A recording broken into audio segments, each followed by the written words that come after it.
Secret societies, varying from religious cults to political organizations to college fraternities, have existed since the foundation of the first great civilizations.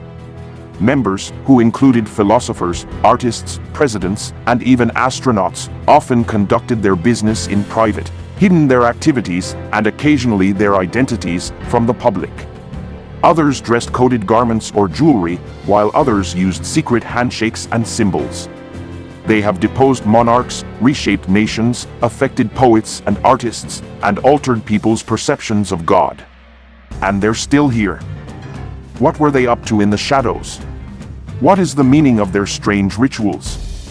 Here are the true stories behind some of history's most hidden groups. Let's start with the Oracle of Delphi. Citizens in ancient Greece could seek the gods' knowledge through oracles, and there was no more powerful oracle than the one at Delphi. This huge temple devoted to the god Apollo, located at the center of the Delphi sanctuary, it served as a site of worship between the 8th and 6th century BC. However, for 9 days a year, the temple was transformed into an oracle when a particular medium known as the Pythia met a select group of guests who had made a sizable donation for the privilege.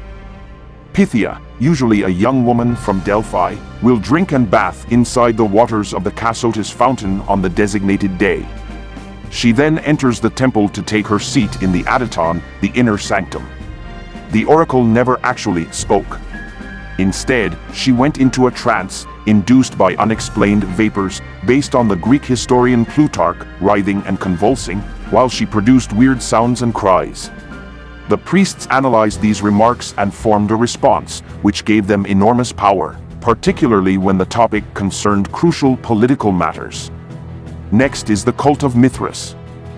The Mithraic Mysteries, a secret organization that flourished throughout the Roman Empire in the 1st century AD, owing largely to its popularity among Roman warriors, were inspired by an Indian-Persian figure known as Mithra or Mithras, who was thought to have been born from a rock. Mithras was frequently shown as a savior-like god, slaying a sacrificial bull or sharing a meal with the sun god, Sol. Little is known about the internal workings of this secretive cult, but it is clear that the emphasis was on celebrating combat, defeating evil, and attaining salvation.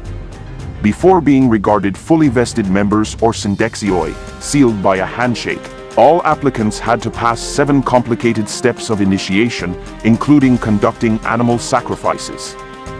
Up to 30 worshippers gathered in a mithraeum, a cave-like area, to eat a supper of bread and wine, and perform secret ceremonies in front of an effigy of the deity fighting a bull. During its peak, the cult posed a significant challenge to another quickly developing religion, Christianity. Early Christians, in fact, persecuted them, and the society was suppressed by the end of the 4th century. Are you enjoying this video? If so, please leave a like and subscribe to the channel. We go on with the Knights Templar.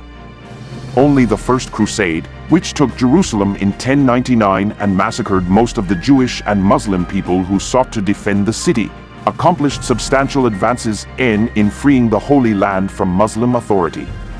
The Crusader movement spurred the establishment of various military religious orders, dedicated to the holding and defense of the Holy Land, the most famous of which were the Knights Templar. The Templars were formed around 1119 when Baldwin II, then King of Jerusalem, charged a group of knights with protecting all Christian travelers to the Holy Land. They were easily identifiable by their white robes marked with a red cross.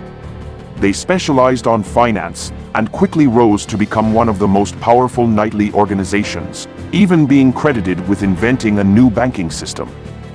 The Knights Templar never articulated a new goal after being defeated in the Siege of Acre in 1291, and forced to evacuate the Holy Land for Cyprus. King Philip IV of France, who owed the order a great deal, took advantage of its disarray and its reputation for secrecy by arresting the majority of the Templar leadership in France. Several Knights Templar were burnt at the stake on fabricated charges, adding to the order's mystique. It was disbanded formally in 1307, but its legend continues on. Today, several secret societies in France, Germany, and Italy claim to be descendants from the Knights Templar, like the Vatican-backed Association Française de Chevaliers du Christ. Next we have the Freemasons. Recognized for their white aprons, secret handshakes, and enigmatic symbols, the Freemasons are said to have helped plan the American and French revolutions, as well as plan the construction of Washington, D.C. Membership included George Washington, Voltaire, Wolfgang Amadeus Mozart, Harry Houdini, Franklin D. Roosevelt, Winston Churchill, Gerald Ford, and Buzz Aldrin, with chapters all around the world. The beginnings of this enigmatic organization are unknown. However, it is thought to have started in Europe during the Middle Ages. Founding members were a guild of professional masons or stoneworkers, who, unlike most commoners, could travel to different towns and regions, giving these artisans a distinctive and liberal worldview that transcended local traditions. Over time, the Freemasons emphasized anti-monarchism, constitutional government, and republicanism, as they addressed Western philosophical and intellectual principles rooted in the Enlightenment. As a non-religious and non-political society, Freemasonry represented a new set of moral and spiritual values that were instilled through a series of ceremonies and rituals, through which members continuously advanced through the ranks from apprentices into master masons. The Freemasons are still a thriving organization today, with many member units worldwide dedicated to philanthropy and other good works. And last for this video, the Tiandihui and Hongmen. The Tiandihui, or Society of the Heaven and the Earth, arose as a spiritual cult led by charismatic leaders in Fujian province during the chaotic 18th century in China. The Qing government forced them underground, where they became a violent resistance movement against the Qing Manchu authorities. To retain financial stability, they resorted to armed robbery. The Tiandihui influenced other groups, including the Hongmen or Hongmen, a Masonic-style organization. Sun Yat-sen, the creator of China's First Republic, and Chiang Kai-shek, the founder of Taiwan, were both members. Some adhered to Tiandihui ideas of patriotism, loyalty, and justice, but others became criminals, influenced by the Tiandihui fondness for Robin Hood-style hold-ups. The most well-known of these is the Triads, which is now one of the world's major Asian crime syndicates. That is all for today. Which one of the presented secret societies is the scariest for you? Tell us in the comments section. TopTube will be back next week, so if you enjoyed this video, please leave a like, share, subscribe to our channel, and turn on the notification bell so you don't miss anything. Thank you very much for watching. See you in the next one.